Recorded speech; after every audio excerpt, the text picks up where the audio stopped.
This video goes over chromatography, and chromatography is basically about seeing how many different colors are in an ink or dye.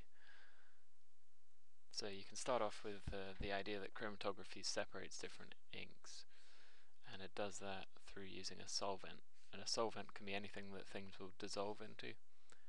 So a solvent just means things can dissolve into this. You put the solvent at the bottom of the jar you're using. Maybe it's a beaker or conical flask or something, and then you put in the chromatography paper. At the top of the paper here we have A, B and C, but that's just to show you that one dot would go down there for the dye number A or letter A, and then one dot goes down there for letter B and one for letter C. And where you put the dots of ink is called the origin line. It's called the origin line because it's where all the ink originates and then it spreads up the paper. And the reason there are different dots here is that different colors go different lengths and different types of dye go different lengths. So for B you have 3 different dots because the origin dot is there, and then you have 2 other dots up there. So B has 3 types of dye because that dot would move up if it was not supposed to be there. So basically the water spreads up, or the solvent spreads up, and it brings the dots with it to a certain distance. It depends on which color the dots are. This area is called the solvent front. Actually, this area is called the solvent front, and that's as far as the solvent will get, so it's as far as the dots will get as well. And the solvent basically spreads upwards away from gravity up the whole chromatography paper. Okay, the origin line we've gone over. It's where the ink goes in the beginning before it spreads. Okay, so this just goes over that again. So the solvent is at the base of a beaker. Chromatography paper is actually just dipped in, and the origin line is always above where the solvent is. So the origin line isn't just put in the solvent or everything would dissolve into it. It wouldn't spread up, it would just dissolve and the solvent would change color or something, which wouldn't tell us how many dots, how many different colors of dye there are. So basically this is how you tell how many different colors there are. If there are 3 different ink dots, then it means there'll be 3 spots. Okay, so 3 different types of ink will give you 3 spots. Okay, but the other way around is more complicated. And by that I mean if there are 3 spots, it doesn't mean there are only 3 types of ink, because sometimes 2 dyes will overlap. So there could be 4 spots, but one could have overlapped. So 4 spots with 2 overlapping ones.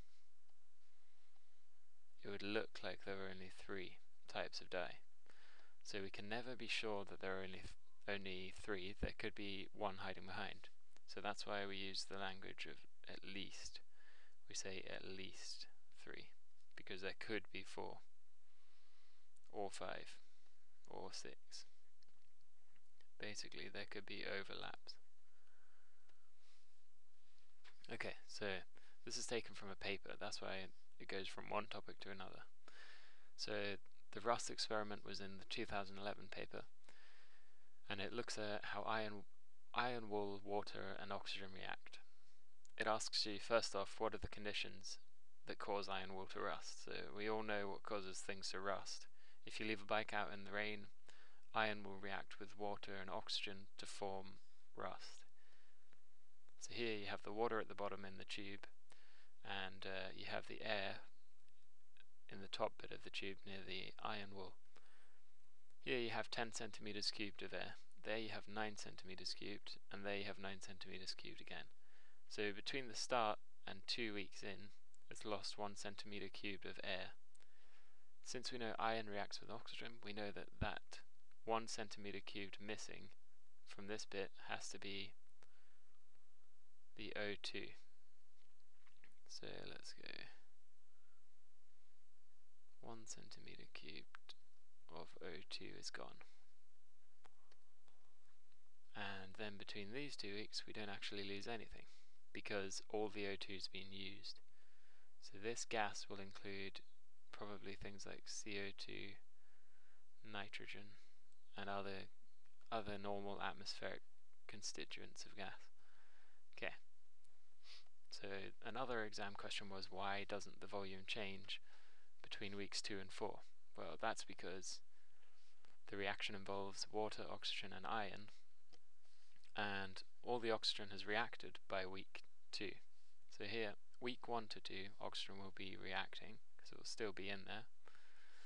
Week 3, oxygen has all reacted, so the air level stays the same.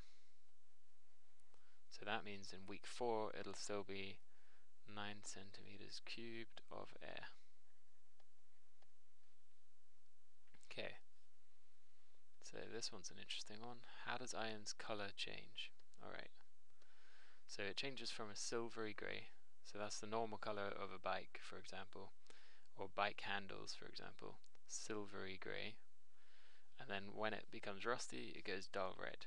So make sure you say dull red or brown red, because red alone isn't given a mark.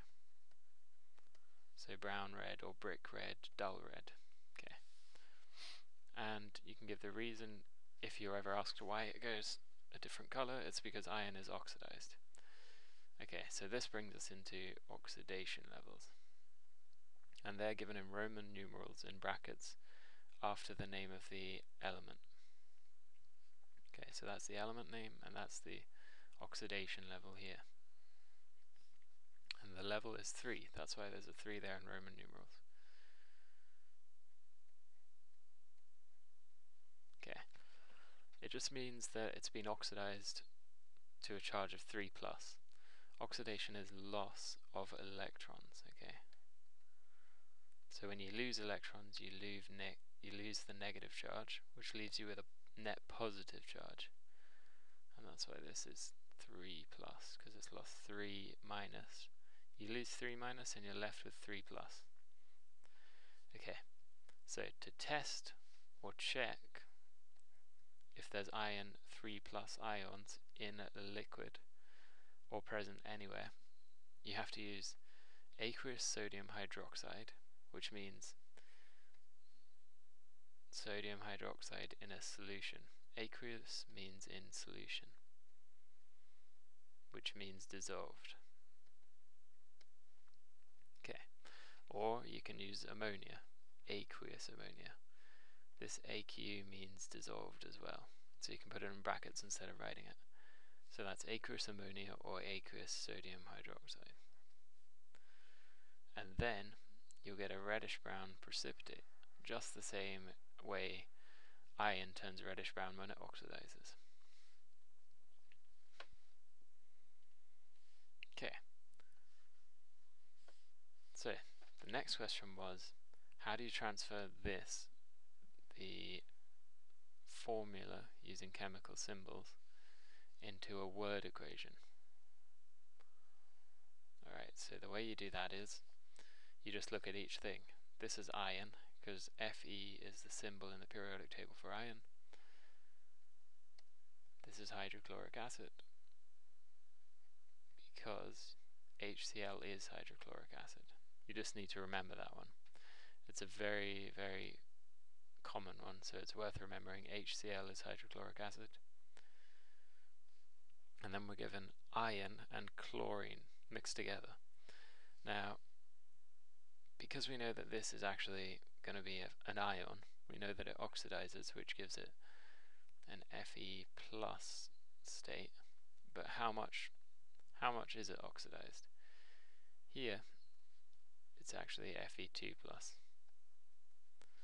And the chlorine is Cl minus, but there are 2 of them, so it's actually 2 Cl minus attached. So we know that we call Cl minus chloride ions, and the ion is just iron, so it's iron chloride, and hydrogen.